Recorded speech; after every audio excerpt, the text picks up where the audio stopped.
Welcome to Solvetic, your channel to always learn technology easily. Below in the description, you will find useful links we used in this video.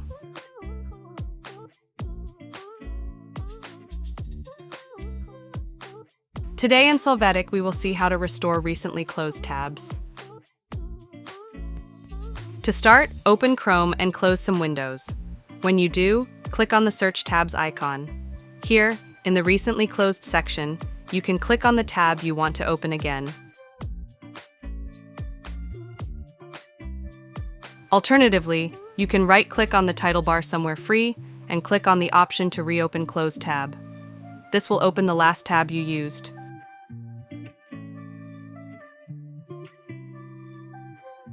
Hey, remember to subscribe Solvetic channel.